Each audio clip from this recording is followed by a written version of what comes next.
Well, we don't chat with this guy enough, Chris Knuckles Nilan, but when we do, it's always very informative and fun. Knuckles, welcome back to the program, sir. How was your summer, Knucks? Good, pretty good, Rod. I got married back in May over in Hawaii, where Jamie's from, my wife. So her mom could be there. She has some back issues and she couldn't travel. So we went over there and we got married in a quaint little church right on the beach out in the on the property with the ocean in the background. It was really nice. And then we had Jamie's dad lost his he was remarried, lost his wife in June, and we had to go out to Montana and kind of help him out with things. And that was the beginning. And then I had a very successful first year of my golf tournament for the Laine Foundation, where we raised $140,000. My jersey went for $41,000, which was incredible. We had two guys bidding against each other, and one of them said, "Listen, I'll just give you the 20, and he can have the jersey for 21." So $41,000. Certainly, I gave the other gentleman a jersey too, which was cool. So yeah, it was really good. We raised $140,000, and just an awesome tournament. I had a lot of former players. I had some current guys there. I was hoping for Suzuki and Caulfield and a few of those guys, but they were running around busy. But wouldn't you know, Abhijit guy showed up with his brother Florian, which was awesome. So we had a couple of current guys. We had Larry Robinson, Guy Carbonneau, Sergio Momesso. Who the hell else? Who was the other? Knuckles, stop. God, I saw Dryden unbelievable. In a suit. I saw Dryden in a suit. Did he golf in that? No, he didn't. No, that was the Canadiens golf tournament, I believe. No, that was Serge's golf tournament. Sorry. Serge showed up another for my tournament. I had quite a few.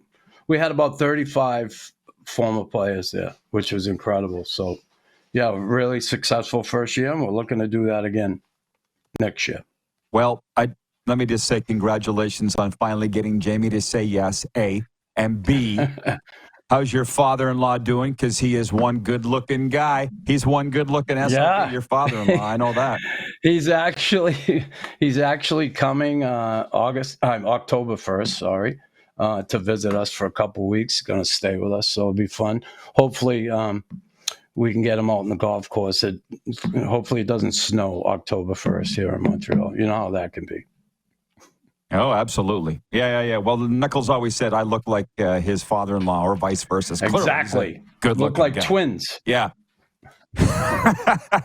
Knuckles, one year ago, at this time, I had the Habs pick in last place in the Atlantic Division, and you didn't get upset. You knew what I was saying. And they ended up in last. They're not going to be there this year. Or maybe, it's got to be Buffalo, right? Like, how big of a step forward do they take this year? Listen, there are so many variables that go into this. I think they have a great core of young players. I think Gorton and Hughes and Marty St. Louis have done a great job. As far as the team and what they're going to do this season, I think a lot of people have them pegged for being really low again in the standings. It's going to depend on health. One, Kirby Dach being that number 2 center in the 2-hole certainly is a big part of this because they really missed him last year. A lot was put on Suzuki, and he stepped up to the plate and really had a good season. But having Doc out really hurt them, Dvorak and Evans, and they're useful players, and they have those roles, but those guys stepping up to a second line role is really you're not gonna be burning down the rinks you go into. So A lot depends on their health, one, like any team. And a lot's going to depend on if they can collectively play better defensively. Now, I know, we know Jacques Lemaire and the trap, and everybody said, oh, they dumb it down, hockey.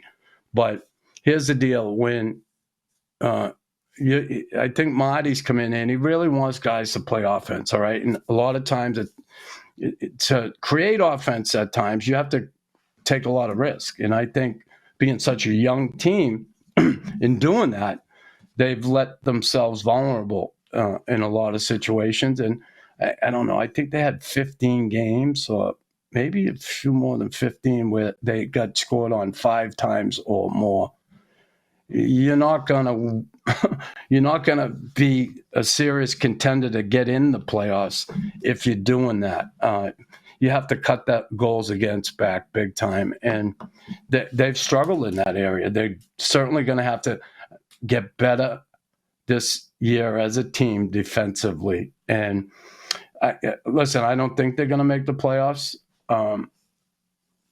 but I think if they stay healthy and they get better defensively, they can be in the hunt, be like somewhere in that hunt.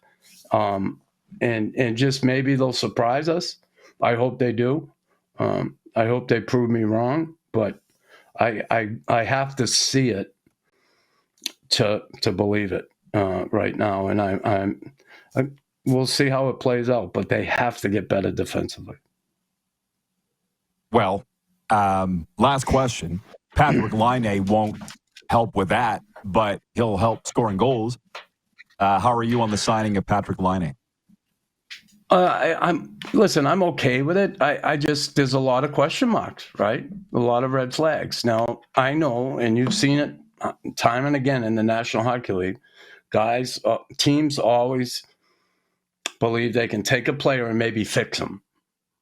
Now, he needed some fixing, I believe, right? He wouldn't have gone where he went if he didn't need fixing. He needed some help. He went and got it, which is great. But I look at the red flags, and the red flags, they were all there with Jonathan Drouin. They brought him here. We know how that all played out. Alex Galchenyuk, how many teams did he play for? Like, how many GMs thought they could fix this kid? It just, he must have played with 8, 9 teams in his career. So, again, I'm going to give him the benefit of the doubt. I just hope he can come in here with having gone and got himself some help that he certainly wouldn't have done it if he didn't need it. And I hope he buys in and is somewhat humbled and goes out there and applies himself in a way where he's going to help this team, and not just on the ice, in the locker room, around the players. He's got to be part of this, and hopefully we see that. I hope like hell he's able to do that. And here's the deal: if he does, man, it's going to help them in games for sure, power play and stuff like that, scoring those goals. I hope 5-on-5 he can produce, and that still remains to be seen with this player. And if he does do well, the team will do a bit better. And if he can put a couple seasons together, he probably won't be here in the third season, because it's probably going to cost too much if he really comes back and is Patrick Laine scoring 35, 40 goals maybe. So yeah. Can he do that again? He's a young kid, 25. He should be able to, but it's all going to be up here. He's going to have to get focused and really want to, save his career, if you will.